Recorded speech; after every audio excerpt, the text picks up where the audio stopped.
Bienvenue de l'autre côté de la porte. Au coin du chemin. Une histoire contée par Roanoke. Jack l'épouvantail habitait depuis toujours au pays des champignons. Très peu sociable, il menait sa vie dans son coin et n'échangeait que très rarement avec ses voisins. Chaque année, il proposait une belle vente de ses légumes automnales.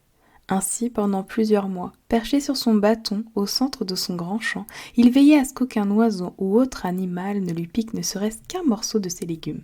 Il attendait ainsi patiemment que chaque feuille pousse et que chaque légume arrive à maturité. Il y avait des carottes, différentes courges, des pommes de terre, mais aussi des poireaux qui n'attendaient que de finir dans une assiette. Une fois qu'ils étaient tous bien mûrs, il descendait de son bâton pour aller les récolter. Il remplissait de cette manière plein de cagettes, ne s'arrêtant que lorsqu'il ne restait plus aucun légume sur le sol. Il en gardait quelques-uns dans sa brouette pour sa consommation personnelle. Fier d'avoir mené à bien sa mission d'épouvantail, il était temps pour lui de rentrer au bercail. Mais cette année, au lieu de prendre le chemin le plus court pour rentrer chez lui, il prit le plus long afin de dégourdir son corps de paille qui était resté bien longtemps sur son bâton. C'était la première fois qu'il empruntait ce sentier, et il se dit qu'il faudrait qu'il fasse plus souvent ce genre d'aventure qui permettait de découvrir des fleurs, des arbres et même des paysages. Au détour du chemin, il sentit une bonne odeur dans l'air venant d'arbres penchés. Laissant sa brouette sur le sentier, il alla voir de plus près ce qui pouvait bien les orner. De grosses pommes ou poires, il n'arrivait pas à déterminer, jaunes étaient dessus. N'en ayant jamais vu des pareils, il souva le fruit avec ses doigts de paille. Se détachant de l'arbre, celui-ci resta entre ses mains. Jack observa le fruit de plus près et remarqua qu'il portait un duvet. Frottant dessus les poils pour les enlever, il approcha sa bouche du fruit pour le croquer. Mais un cri le fit sursauter, faisant lâcher le fruit dans les herbes mouillées. C'était Lumila, la sorcière champignon, qui hurlait « On ne mange pas cru un coin !» Jack ne comprenait pas. Il se gratta la tête avant de dire « Mais il n'y a pas de coin sur une pomme, c'est rond !» Lumila se mit à rire. « Ce n'est pas une pomme, c'est un coin fruit du cognacier, dit-elle en désignant les arbres penchés.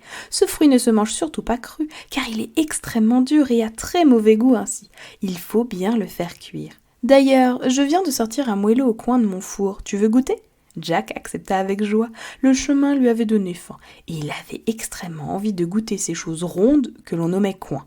Lumila alla chercher dans sa chaumière une jolie part de moelleux qu'elle disposa dans une assiette en forme de feuille. Le haut du gâteau était caramélisé et l'intérieur fondant avec plusieurs morceaux de coin. Jack se régala, ne laissant aucune miette dans son assiette. Il couvrit Lumila de compliments qui les accepta, la tête inclinée, avec un sourire en coin. « Tu sais, lui dit-elle, s'il a un aussi bon goût, c'est aussi parce que j'ai mis une épice que Elliot le foliote m'a donnée. » Jack n'écoutait qu'à moitié.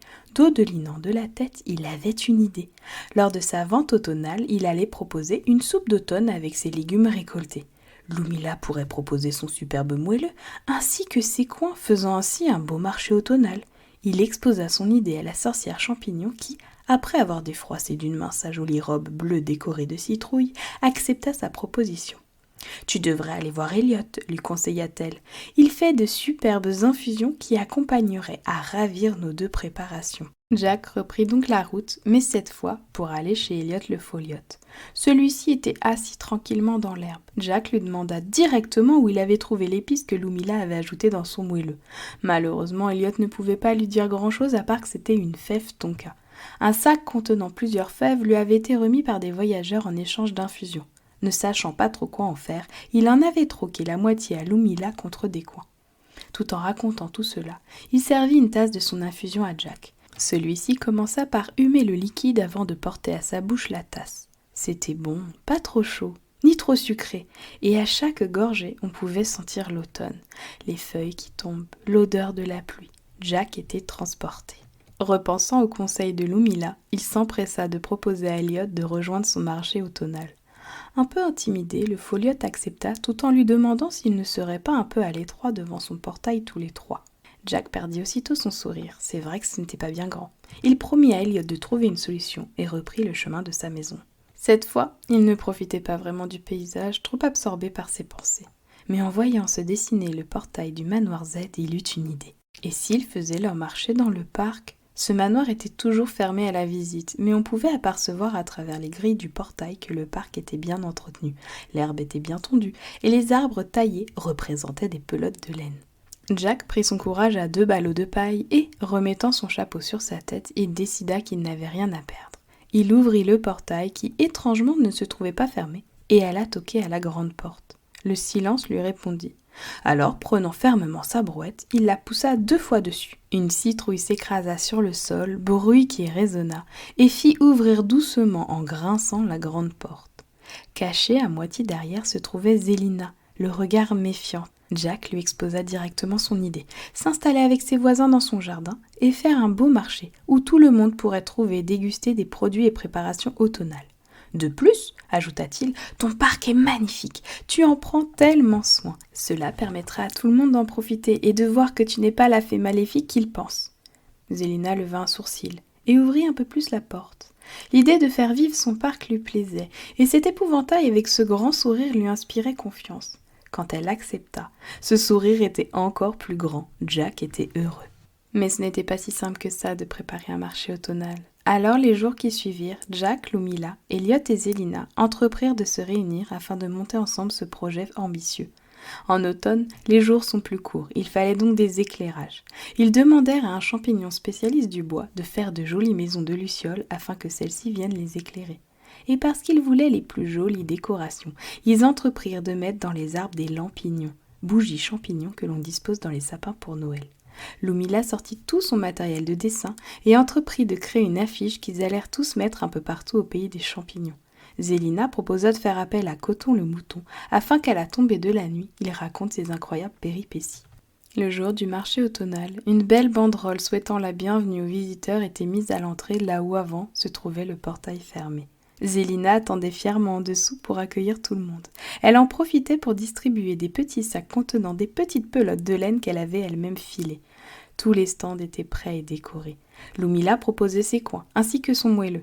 Jack, qui avait emprunté le gros chaudron de potions de Lumila, servait sa soupe de courge qui mijotait sur un grand feu.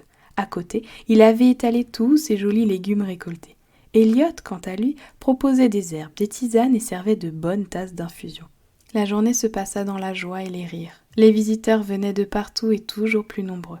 Une course en sac non prévue s'organisa pour le plus grand bonheur des petits et des grands. Lorsque la nuit tomba, lorsque les lucioles rentrèrent chez elles et les lampignons s'allumèrent, Coton vint conter ses histoires sous l'œil amusé de Zélina. C'est à ce moment-là que Jack s'éloigna et se posa sur l'herbe. De là où il était, il avait une vue d'ensemble, et regardant tour à tour Lumila, Elliot et Zélina, il se rendit compte du chemin parcouru. En changeant simplement son itinéraire, il avait rencontré ceux qui allaient devenir ses amis. Ensemble, ils avaient monté un événement convivial où les sourires et les rires pleuvaient.